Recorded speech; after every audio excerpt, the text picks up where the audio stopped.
Hello friends, आज हम पढ़ेंगे भारतीय शिक्षा का इतिहास। चलिए शुरू करते हैं। वीडियो पर नए हैं तो वीडियो को पूरा देखिएगा। चैनल को सब्सक्राइब जरूर कर लीजिए ताकि आने वाली वीडियो आप तक मिलती रहे। उसके लिए आपको बेल आइकन को प्रेस कर देना है। सब्सक्राइब करने के बाद बेल आइकन प्रेस करने से आपके पास वीडियो की अपडेट जाती रहेगी। चलिए शुरू करते हैं दोस्तों। आज हम पढ़ेंगे वुड डिस्पैच 1854। इसके बारे में हम पूरा इसको टॉपिक जो है हमारा ये वुड डिस्पैच 1854, इसका जो टॉपिक है आज का हमारा, इसको पूरा कवर करेंगे। इसके बारे में जितने भी पॉइंट्स हमारे उसको क्लियर करते हुए चलेंगे। आपको जितना भी मैं समझाऊंगी उसको अच्छे से समझ आ जाएगा आपको। चलिए शुरू करते हैं।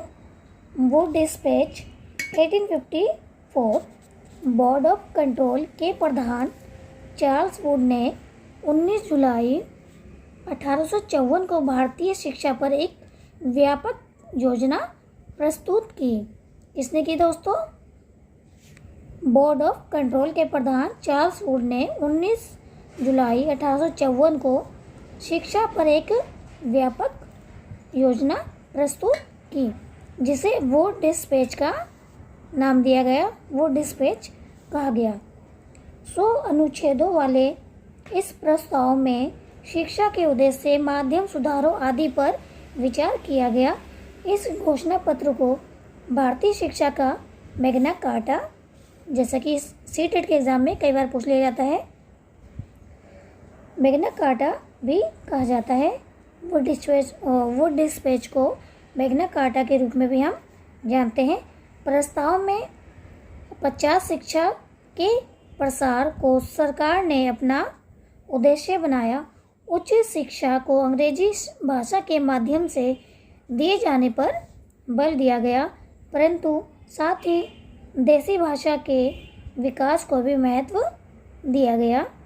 ग्राम स्तर पर देसी भाषा के माध्यम से अध्ययन के लिए प्राथमिक पाठशालाएं स्थापित हुई और इसके साथ ही जिलों में हाई स्कूल स्तर के एंग्लो वर्नाकुलर कॉलेज खोले गए।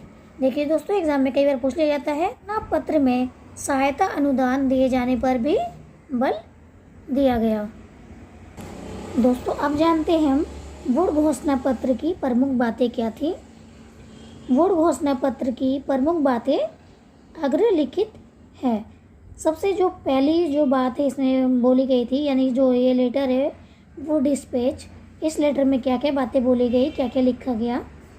पहला है, शिक्षा संबंधी एक स्थायी नीति निर्धारित कर उसकी समुचित व्यवस्था की आवश्यकता समझी गई। ये हमारा पहला पॉइंट है।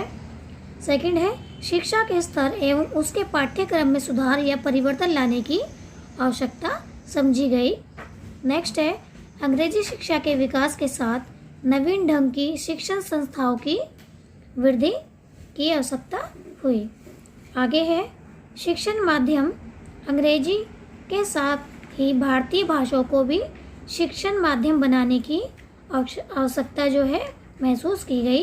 ये थी हमारी प्रमुख बातें वुड घोषणा पत्र की। जो हमारी प्रमुख बातें हैं ये हैं 4। चलिए आगे देखते हैं। चलिए अब जानते हैं दोस्तों कि वुड घोषणा पत्र की प्रमुख सिफारिशें क्या थी, कि उसमें सजेशन क्या दिए गए थे, प्रमुख सिफारिशें क्या की गई थी। पहला था शिक्षा के उद्देश्य को लेकर।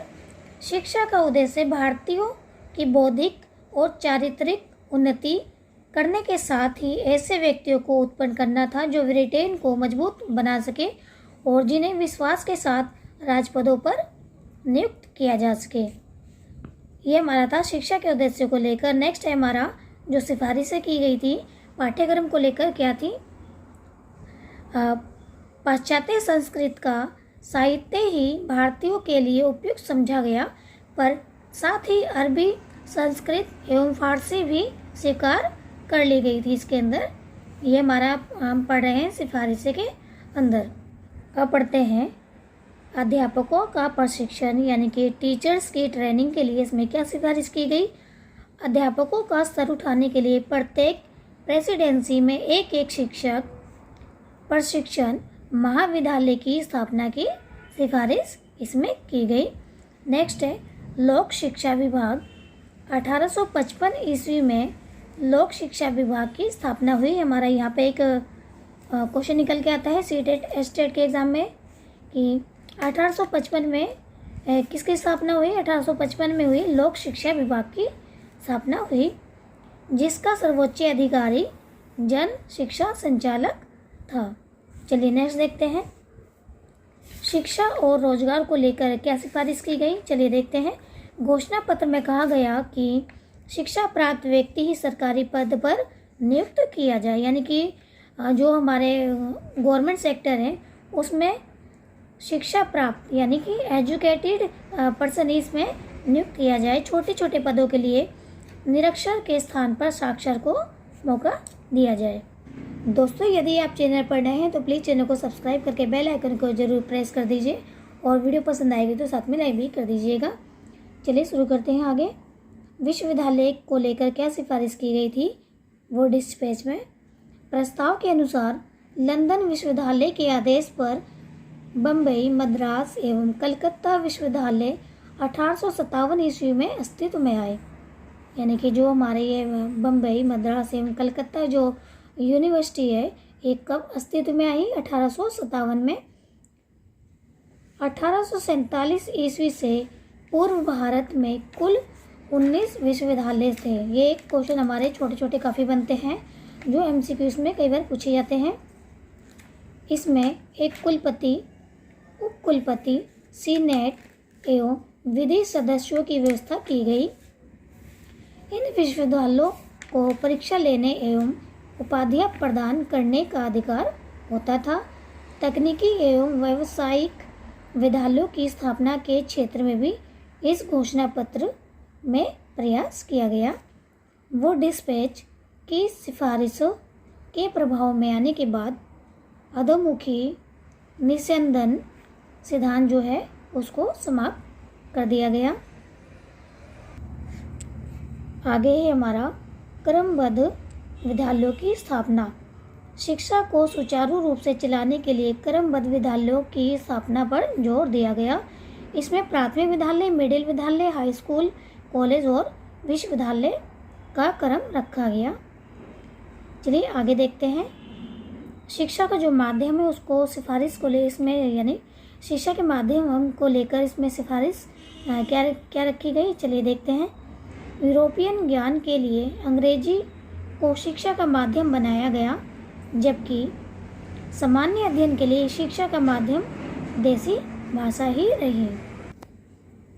आगे है जनसमूह की शिक्षा।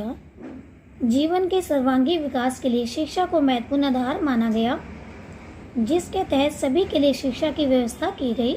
यह सिफारिश भी की गई कि निर्धन किंतु योग्य विद्यार्थियों को शिक्षा के सभी स्तरों पर छात्रवृत्तियाँ दी जाएगी, यानी कि स्कॉलरशिप दी जाएगी। आगे है अनुदान व्यवस्था। सरकार की ओर से अनुदान शिक्षालय भवन, पुस्तकालय तथा छात्रवृत्तियों, अध्यापकों के वेतन आदि के लिए था। यह अनुदान केवल धर्मनिरपेक्ष संस्थाओं को देने की घोषणा की गई। आगे है व्यावसायिक शिक्षा को लेकर क्या सिफारिश की गई। विभिन्न प्रकार के उद्योगों के शिक्षण के लिए औद्योगिक स्कूल और कॉलेज खोलने को कहा गया। व्यावसायिक एवं औद्योगिक शिक्षा प्राप्त व्यक्तियों को रोजगार देने की इसमें सिफारिश की गई। स्त्री शिक्षा को लेकर इसमें क्या सुझाव दिए गए वो भी देख लेते हैं। नारी शिक्षा के लिए विद्यालयों को अनुदान दिया जाएगा। इसके लिए निम्नलिखित सुझाव जो दिए गए थे यानी कि सजेशन दिए गए थे। पहला सजेशन है भारतीय भाषाओं में पुस्तक लेखन एवं प्रकाशन का भी सुझाव दिया गया। नेक्स्ट है शिक्षा धर्मनिरपेक्ष होगी, यानी कि बिना किसी भेदभाव के शिक्षा दी जाएगी। आगे है भारतीय शिक्षा के इतिहास में वुड घोषणा पत्र बेजोड़ है, क्योंकि घोषणा पत्र ने भारतीय शिक्षा के उद्देश्यों को भारतीय जो शिक्षा के जो उद्देश्य हैं उनका स्पष्टीकरण कर दिया था और पाठ्यक्रम में भारतीय मूल्यों को व्यापक स्थान प्राप्त हुआ था। तो दोस्तों आज हमने जाना वो डिस्पैच घोषणा के बारे में। दोस्तों चैनल को जरूर सब्सक्राइब कीजिए, वीडियो को लाइक कर दीजिएगा। चलिए फिर